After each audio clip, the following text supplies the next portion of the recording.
Hi there, Coach Carey here. Today we are going over yesterday, day 23, on the journey to get fit and lose weight. And yesterday was a so-so day for me. If I look at the consumed calories, 2039, which is good. Protein 130, so I was able to get that number up from the previous day, which is good. Fat was 133. Could be a little bit higher on that one. So add a little bit of healthy fat. That would be like olive oil or maybe something, an oily type of food like avocados into the mix for today. And then if I look at net carbs, 111.7 with 51 grams of fiber. That's excellent, that 51 grams of fiber, leaving me with 60 grams of net carbs consumed. That's really good because I've been struggling with that a bit. You can see the day before over here on the right, I was high at 90.4. So we want to bring the carbs down. It's low carb, and that's going to kick in that process in our body that's going to burn up fat. And if I look at the net values, so these are the net values right here. And the reason I have these net values is due to exercise. Yesterday was a pretty good day for exercise, and I'll show you that in a minute. So here's my rings for net values. Here's my streak for net carbs for the week. That's what I like to keep on my dashboard. And you can change those values by clicking on the default right here into different, if you want to start tracking different numbers. So right now, I just want to be watching those net carbs. That's the most important thing for me. For lunch, I was able to maintain my intermittent fast, which is 11 p.m. till 7 a.m. So this was entered later in the evening, but I was able to maintain that. So I had my smoothie part one, which has all my essential ingredients for the day. I'll do a separate video on that soon and have that in this series so you guys can see exactly what I put in my smoothie. And I was thinking I'd break it up into the essential ingredients, the add-ons for me, and potential add-ons for you too. So just so you get a sense of what you should put in your smoothie. And that I've developed that smoothie over time and now broken that up into two parts. So the first one I take to break my fast at 11 a.m. I had a coffee with cream at that time too. That's a good way for me to start my day.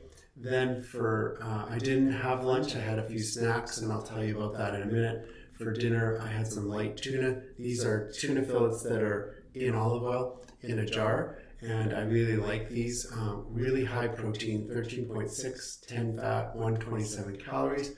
These spinach egg whites, frittatas, they're from Costco, and I had 2 pieces of that. 8 grams of net carbs, 10 protein, 8 fat, 140 calories. So that was really good. I had this artichoke, parmesan, and garlic dip.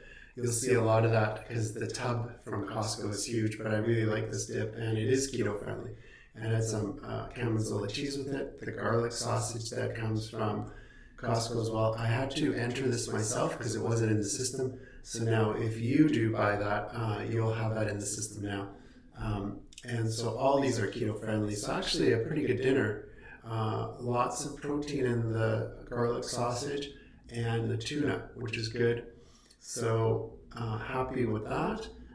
The net carbs here, 15 out of 18.5, actually did pretty good with that one, better than I thought. So that was good.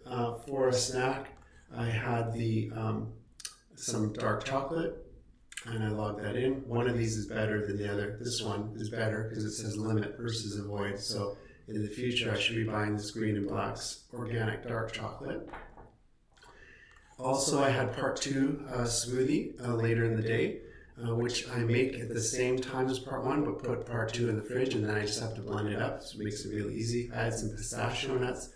These are keto friendly, 7.5 net carbs, 9.1 protein, 19.8 fat. Sir, this is healthy fat coming from nuts, and for 246 calories. So, and then the snack 3, had this a little later in the day actually. I was past my cutoff at 7 p.m. So that part I wasn't too happy with, but I went for a run after dinner, and then I was really hungry. So instead of kind of like suffering through the night. And maybe I could have drank some water or electrolyte. I could try that next time. I actually had these biscuits that I had half a croissant that I saved from earlier in the week. You'll see if there's any really rich foods, I'll cut them in half and then save the other half for later. And usually put it in the freezer and then put it in the air fryer, something like this. And then I had some milk with that. So not the greatest snack here. 21 net carbs, pretty high, especially because of that croissant. So could make a better choice today with the snack for sure.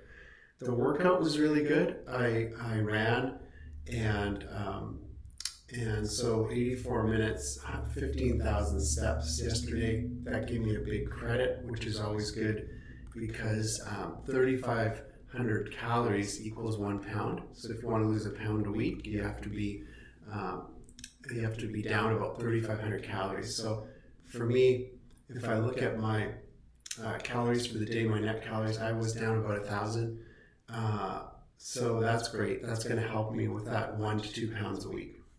And my water, lots of water, which is excellent. So actually a better day than I thought. I'd give it an 8 or a 9 out of 10. I think a healthier snack would have been good. I think respecting the cutoff at 7 p.m. Would have been better. And I think some electrolyte tablets instead of having something like that croissant. If I'm getting cravings, electrolyte tablet with water is always a good idea. I have one on my desk here. These noon tablets, just put one with water, and that's a really good way to rehydrate and take care of some of the cravings. Also, protein will help with cravings too. So eating protein a little bit at each meal, making sure you get enough, will shut down that center in the brain. I call it the satiety center, the center that does have those cravings. And it seems like protein and protein enzymes that are secreted in the body do shut that down. So that's my carb manager log for yesterday. If you're interested in learning more about how to get fit and lose some weight, I did write a book called The 100-Day Diet. It's on Amazon. It's about how I lost 32 pounds in 100 days last year. Now I'm continuing on with that process. My goal is to lose another 15 pounds, and that'll take me down to my ideal body weight. And most of my life I've been heavy or overweight. So, you can do it too. If I can do it, you can do it. I've failed many times, struggled with it, but now I'm able to get some good results and hold on to those results. So, go down to the links below if you want to get that book. And if you want to schedule a 15-minute coaching session, you just have to click on the link below that says coaching. You'll enter a short form about your goals, some of the obstacles to your goals, and what you'd like to accomplish with my help. And then that'll pre-qualify you. We'll set up the appointment time, and we'll do a video or audio call, and then we're off to the races. So thanks very much for joining me today, and I will talk to you guys tomorrow.